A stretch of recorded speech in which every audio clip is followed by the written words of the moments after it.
sometimes when you do an interview, they don't even bother to give you feedback. They just say, okay, cheers mate, bye, and then they never respond to you, and okay, you've walked away thinking, oh, I thought I did really well there, but you might have been terrible. There's no way to know. This strategy will change that.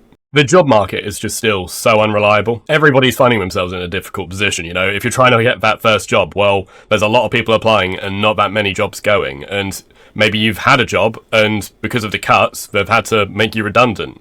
And now you find yourself in a place that you haven't found yourself in a long time, which is interviewing. And sure, you might be really competent at your role, but you've got to communicate value and prove, just in a short meeting, that you can do better than the other 5 guys that are applying. And I mean, maybe even if you have a job and you haven't been fired, you've been lucky enough to stay in your position, well, that annual pay cycle's coming along, and when you sit down in that meeting and have an expectation of a certain amount of salary growth, and the company says, well, sorry, budget's really tight at the minute, what makes you stand out from everyone else? You're in a similar position. It's not enough just to have the skills anymore. And I mean, the skills are still in short supply, but with economic uncertainty, you need to stand out. So what do all 3 of these situations actually have in common? Well, in all 3 of them, you're in a meeting, you're sat in front of somebody. I'm going to assume at this point you have the skills, otherwise I've got a video for that I'll link at the end.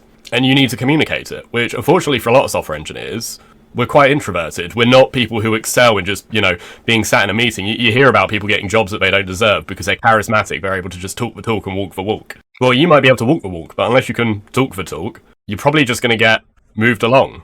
Maybe somebody less competent than you is going to get hired into that position just because they happen to speak the right way in their meeting. They didn't fumble over their words. They didn't forget the basics, even though they've been coding all day, every day for the past few years. Because it happens. I mean, you might understand dependency injection, you may be able to implement it in an application, but in a verbal conversation, if somebody sat down and said to you, okay, explain to me dependency injection, a lot of people are just going to draw a blank. And that's completely normal because you're not in your day-to-day job training to be able to explain it, you're training to do it, and you are executing, you're not explaining. So how do you get confident in a meeting? Well, we actually live in a time where maybe this year, for the first time ever, you're able to get significantly better at this thing without having to actually just grind interviews. Because the problem with grinding interviews is that one of those jobs might be something that you actually want, but if you're not already good at interviews, you're wasting it in the action of practicing, right? So, I'm not good at interviews, how am I going to get good at them? I'm just going to do as many as possible. But say number 4 happened to be a really, really good fit, but you're still a beginner when it comes to communicating your value. Well, that used to be the only way that you could do it, right? You could have a friend set up a mock interview, but it's not really the same unless your friend happens to be somebody more senior than you or somebody who knows how to hire for software engineering. Well, this has actually been solved, and I believe it's now even free to do this. So I haven't seen anybody else talking about this, but the way that I prepared for salary negotiations when I applied for another job and went for an interview, I'd only ever had one interview for software engineering, and it was for essentially a complete beginner. They had no expectation of me being able to code. So it wasn't like I'd ever actually been asked technical questions. I'd just been doing technical work for many years. And I was confronted with this problem. I was like, well, okay, how am I going to practice for these interviews? And the idea of an interview was horrifying to me. And I went online and I looked at questions. I was like, I have no idea what the answer would be. And I mean, just writing out the answer isn't good. You need to be able to just speak it off the dome. But luckily, around the time that I was looking for this job was the exact time that the GPT voice assistant had come out. And I think this is so slept on, because what you can do is you can just say it's a job application. That's the scenario. You're looking for a new job.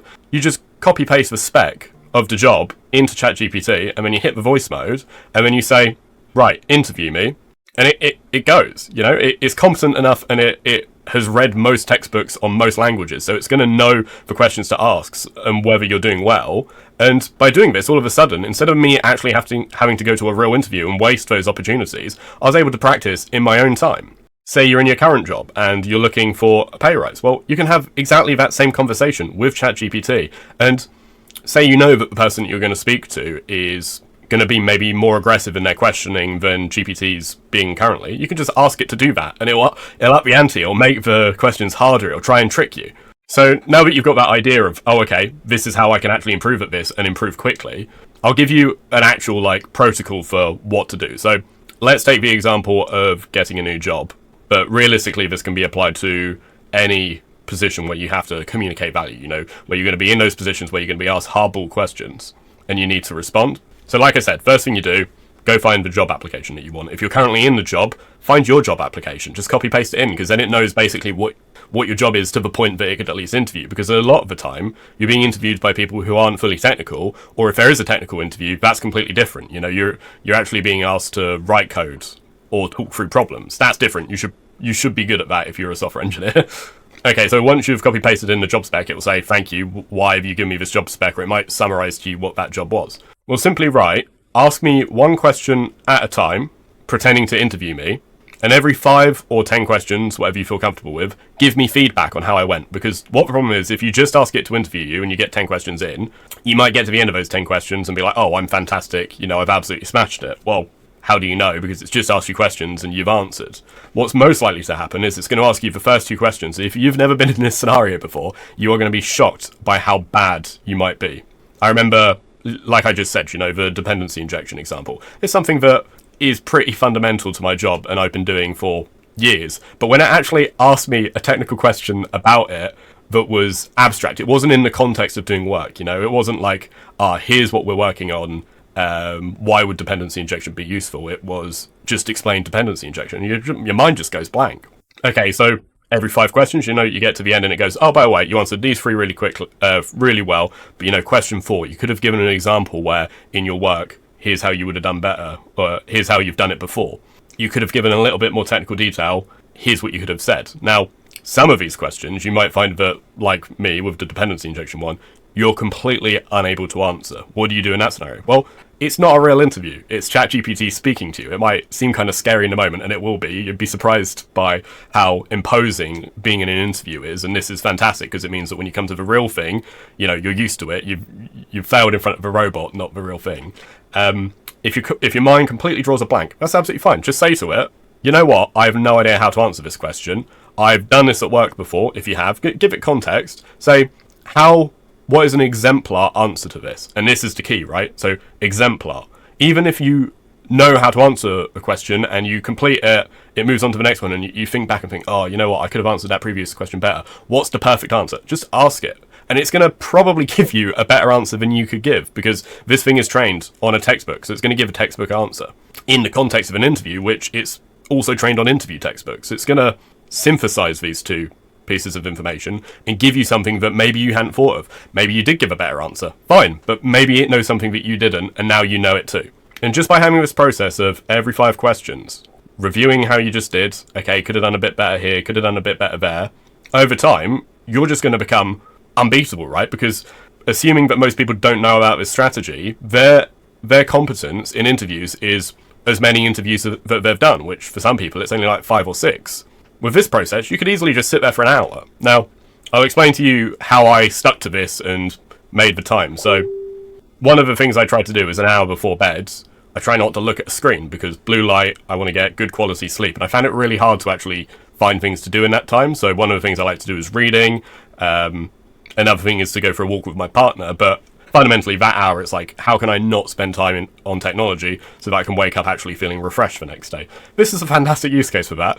Just set your phone down, hit the speech button, and spend that half an hour, 45 minutes, an hour if you really want. And if you do that for a week, you've now got 7 hours of interview prep. That's going to be a lot more time than anyone else had. And also, the difference is that sometimes when you do an interview, they don't even bother to give you feedback. They just say, okay, cheers, mate, bye. And then they never respond to you. And, okay, you've walked away thinking, oh, I thought I did really well there. But you might have been terrible. There's no way to know.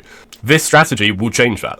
And like I said, this process bleeds over into salary negotiations. That is something where maybe a few years into your career where you start feeling maybe undervalued, maybe like you should be pushing for those higher wages, maybe the company isn't giving you what you are entitled to or could get elsewhere, and you like working at the company that you currently work at, but you know, you get into that meeting with whoever your manager and you just get all red and you fumble over your words. You've never actually tried to articulate why you're worth more. Well, guess what? You can practice it as much as you like until you're super confident, asking questions, spurring the conversation in such a way where it's going well, that you're going to smash it. And even if it's not as good as grinding interviews and grinding salary negotiations, which I have no idea how you would do that unless maybe you paid someone on Fiverr, it's going to be way better than nothing, which is what most people are going in with. This is going to give you the competitive edge. And I'll give you the example. I actually had an interview where the preparation that I did for this, I'd had no previous interviews. It was the first one that I had since the one I had many years ago. And I practiced. It was an hour every night up until the thing happened. So I think that was 8 days. So I had 8 hours preparation. And I know for a fact that, one, they offered me the job. And two, there was somebody with more experience than me who didn't get offered that job in front of me because they didn't communicate them, because they weren't able to express themselves and communicate as well in the interview.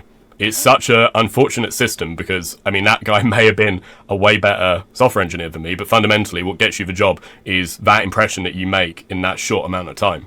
And it's that good impression that they'll remember and then take on to that hiring decision or that pay rise decision or whatever it is that you're trying to negotiate. So that's all well and good, but like I said, you still need to know how to be proficient in coding. So I've actually got a video how you can get technically a lot better as fast as possible, because I went from 0 in this business, in this company, to sprint ready in 3 months. And here's a video on how I did that and how I continue to use that process to continue to get better. So I hope that video helps. Thanks for watching.